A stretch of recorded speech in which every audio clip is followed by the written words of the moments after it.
Before we begin, I want you to imagine something simple. It's late at night. You're alone. And there's a radio on in the background. Nothing unusual, just static.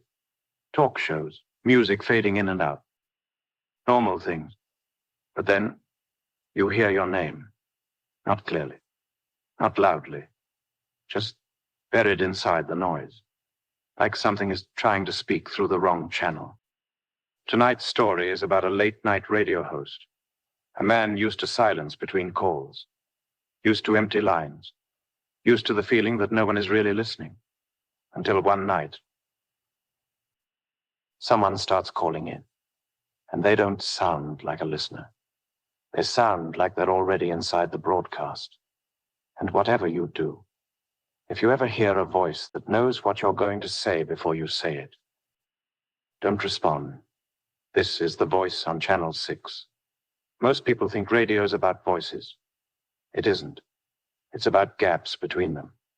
The silence you stretch just a little too long, hoping someone fills it. Most nights, no one does. My name is Adrian Vale.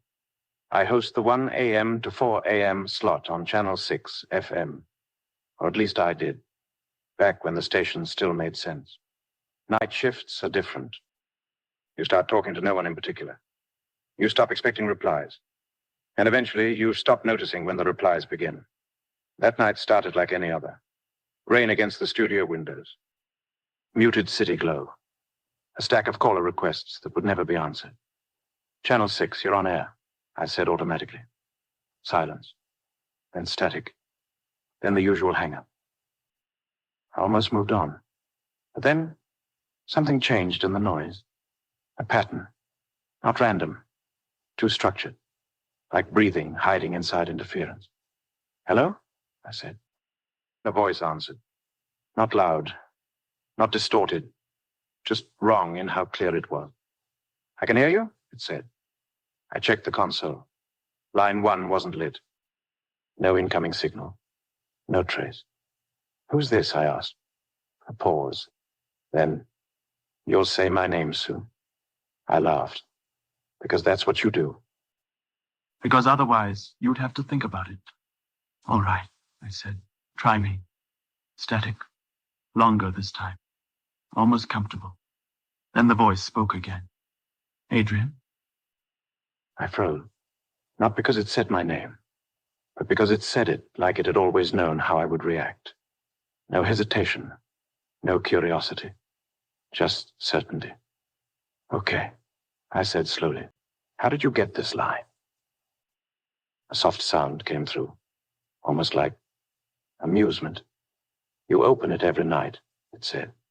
I glanced at the board.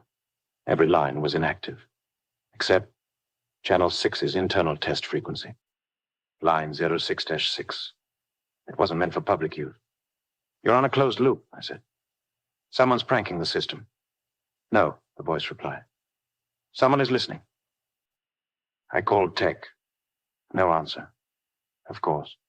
Middle of the night. Everything is half asleep except the dead air. When I came back, the line was still open. Still active. Still waiting.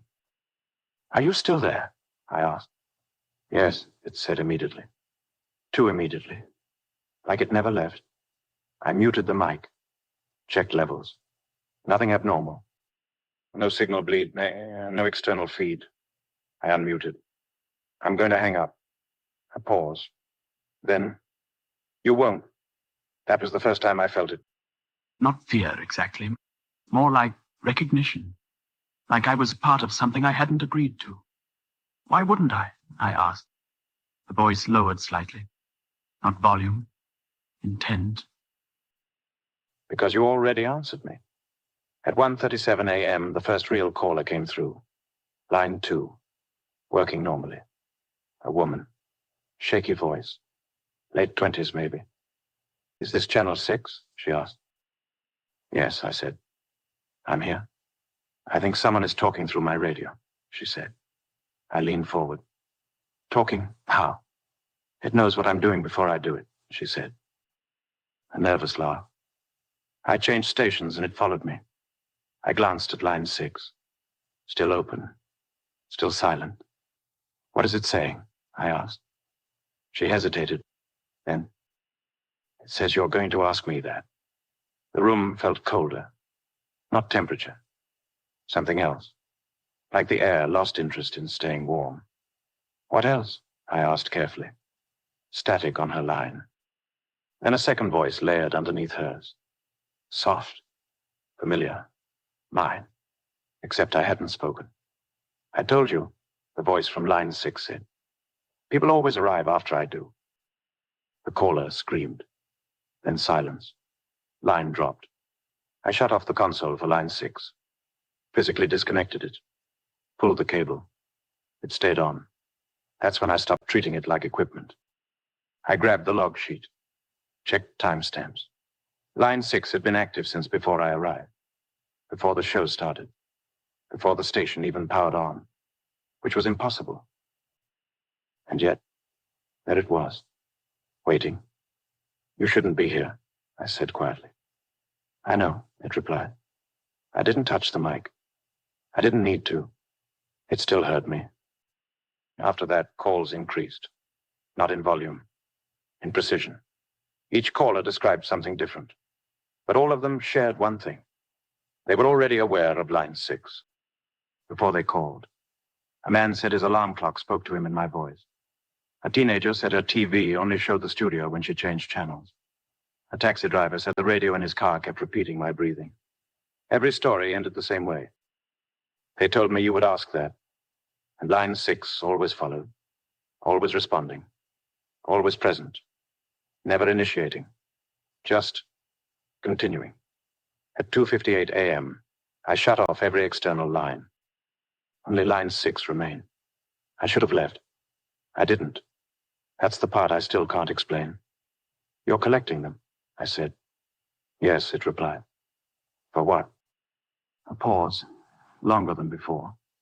Then, to complete the broadcast. I swallowed. Broadcast what? Silence. Then, you. I looked out the studio window. Rain still falling. Empty street. Normal city night. Until I saw it. Across the road. A building. Literally. Active. A Channel 6 transmitter tower. Except it wasn't there yesterday. I knew it wasn't. Because I walked that street every morning. And there was never anything there.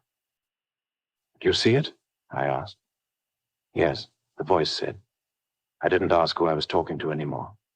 I stopped caring about that answer. Line 6 stopped sounding like a call. It started sounding like everything. Every frequency in the room bent slightly toward it. The clock ticking in reverse for half a second. The rain outside syncing with the rhythm of its speech. You've been broadcasting alone, it said. I'm not broadcasting anything, I replied. A soft correction. You are now. And then my microphone light turned on, without me touching it. Line 1 lit up. Incoming. I answered automatically. Instinct. Not choice. A voice came through. Mine. But older. Weaker. You need to stop it, it said. I froze. What is it? I asked. A pause. Then, us. The line cracked.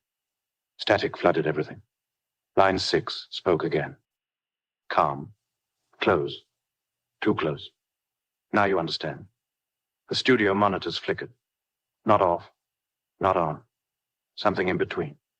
I heard it clearly. Not through speakers. Not through headphones. Inside the room itself. Every voice. Every caller. Every version of me. Layered. Stacked. Broadcasting at once. The truth arrived slowly. Not as explanation. As realization. Line 6 wasn't receiving calls. It was building a signal. From them. From me. From everything that had ever answered.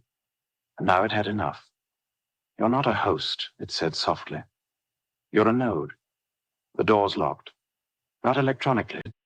Just decided. The studio lights dim. Not failing. Just withdrawing. Am I real? I asked. A pause. Then, define real.